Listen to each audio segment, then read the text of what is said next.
Hi, happy Friday everybody.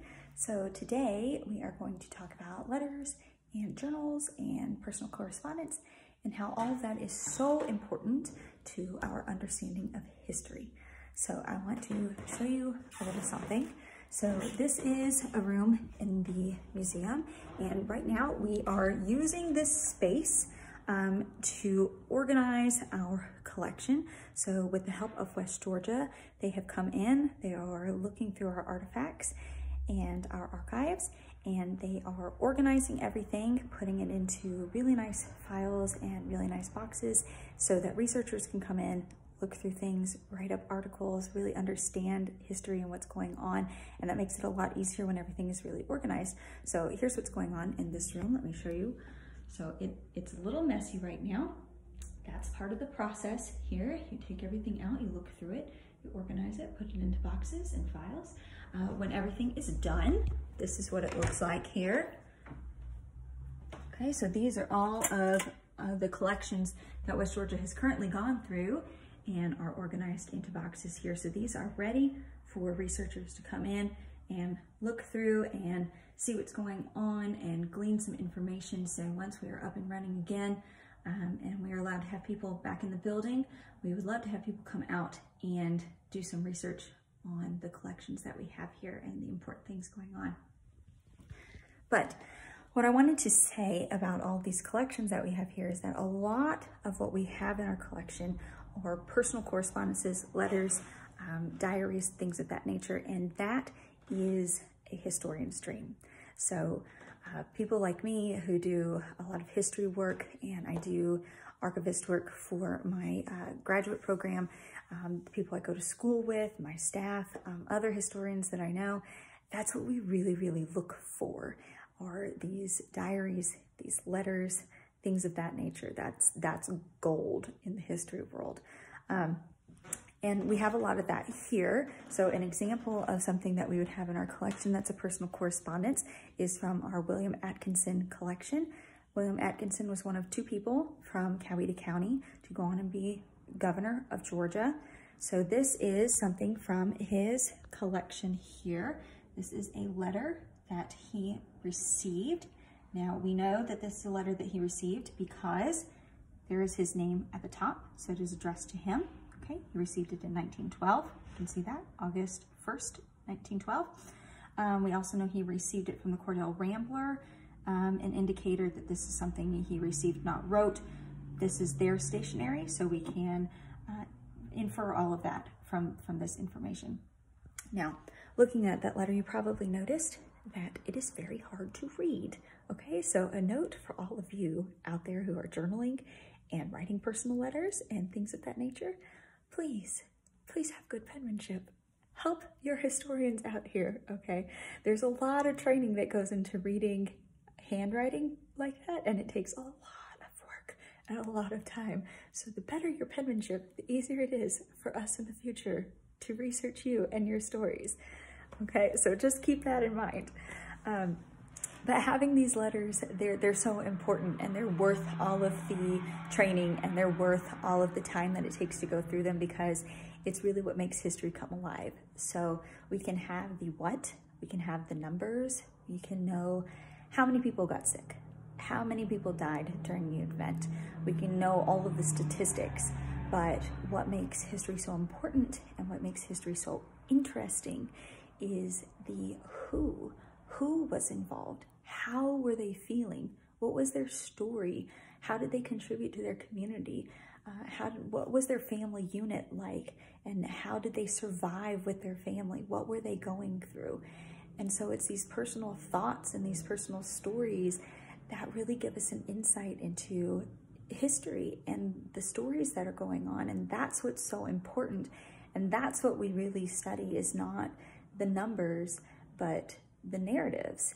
And so that's why documenting things is so very important.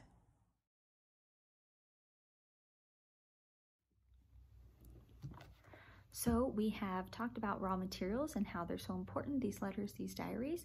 But what happens a lot of times when historians get in and look at these raw materials is that they will interpret them in some way, or they will realize the importance of them as a whole and publish them as an article or a book. So one example of that is this book, about Kate Cumming. So this is a publication of her personal diary. Kate Cumming was a nurse during the Civil War. She was born around 1830 in Scotland. She moved as a very young person to North America. Her family moved to Montreal first, and then they settled in Mobile, Alabama. When the Civil War started, she enlisted as a nurse, like many women did. However, what's interesting about her is she served the entire time of the Civil War. So many women served only a couple months or maybe a couple years, but she served the entire time. She took only a 2-month break during that time, and she traveled all over the place. And one of those places that she traveled to was Newnan-Coweta County, because we were a hospital town.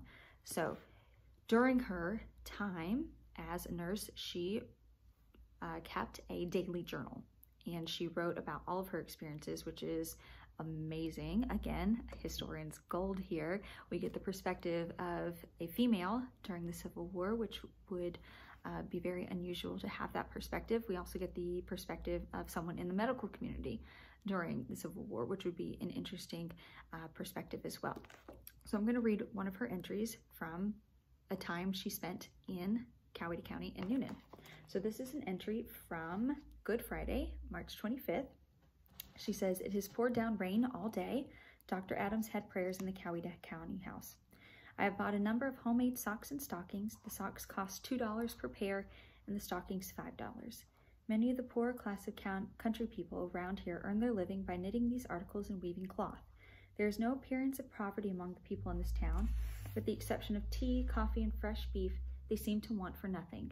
Nearly all have plantations a short distance from town on which they raise stock of all kinds. I believe it is the same in all of the towns in Georgia where the enemy has not been." So we can learn a lot from these type of entries, and she has a lot of these. She's got a whole book worth of entries, but even from that entry we can learn a lot. We can learn kind of on the funny side that apparently it rains during Easter weekend quite a bit here in Coweta County, just like it did last weekend. But also we can learn a lot about Newnan during the Civil War. So she implies that Newnan was quite wealthy during that time. She says that she didn't see a lot of poverty, and that was the case. So we had a railroad system. We had a lot of manufacturing going on. We did not see a lot of battles here. We only had one battle during the Civil War. So we weren't really rampaged like a lot of the South was. In fact, Newnan got quite wealthy after the Civil War. It became one of the wealthiest towns in the South. So that's quite an indicator of what's going on. She talks about the area being quite a religious place.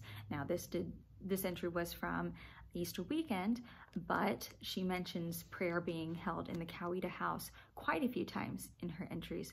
So we see that that's been an important component of the community for quite a long time. So we can glean a lot of information from these personal details and these personal entries. Plus, it's also just very interesting to see someone's personal experiences and what they're going through during a very important time in history. So you might be thinking, so how can I contribute to history? I am not living during the Civil War. I'm not living during anything important, but that is not the case. We are living through history right now. In your history books, you have probably heard about things like the bubonic plague, the Spanish flu. Well, we're going through something right now that is going to be in our history books for sure. And when historians look back on this experience, yes, we're going to want to see how many people got sick, what was done to try to prevent things, but we're also going to want to research how people adapted to their experiences, what was going on in homes, how are people feeling, what was going on in local communities, things of that nature. So documenting your personal experience is of the utmost importance, getting that personal story of what's going on. So I have found my 2020 COVID-19 time capsule. This is a really awesome resource. This was created by creations, so definitely want to give them credit for that. And I will link to this on our social media page so you can have access to all of this.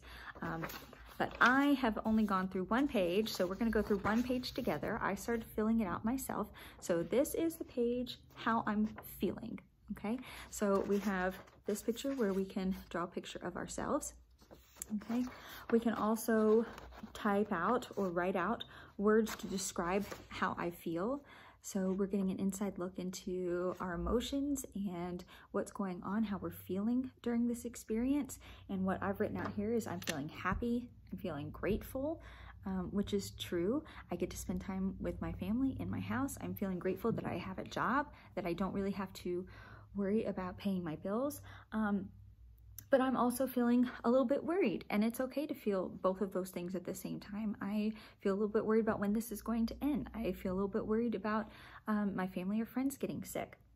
I'm feeling hopeful, though, that things might be ending soon, or that we'll be able to get out and about soon, and I am missing my friends.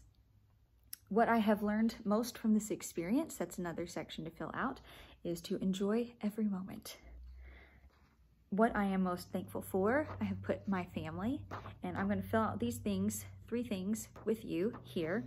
So the last section on this piece of paper is to say the 3 things I am most excited to do when this is over. So number 1, the thing I am most excited to do when this is over. 1, to go hang out with my best friend. I haven't seen her in 2 months. We haven't been able to see each other. So that is what I'm putting here. Hang out with my bestie. 2, I want to go to the beach so badly. It's been so warm and sunny out, and you can't go to the beach. So go to the beach, number 2. And 3, I am ready to go to theater rehearsal. So that is my fun space. That's what I do for fun, is go to Newnan-Coweta Company and be in shows. And we had to cancel those because of COVID-19, but I am ready to be back and sing and dance and do all of that and have my fun. So those are the 3 things that I'm excited to do when this is over. And filling out this information, leaving this information about what I'm feeling, what I'm going through, what I'm doing every day, writing a letter. You know, there's a letter in this packet about how you're feeling. There's a letter for your parents to fill out or someone in your household to fill out about how they're feeling and what they're doing, what you're doing to keep busy. It's important, and you can save this for, you know, decades later to look back on and remember what was going on during this time, and for future historians to look at and look at the community and say, what was going on in this community during this really important time in history?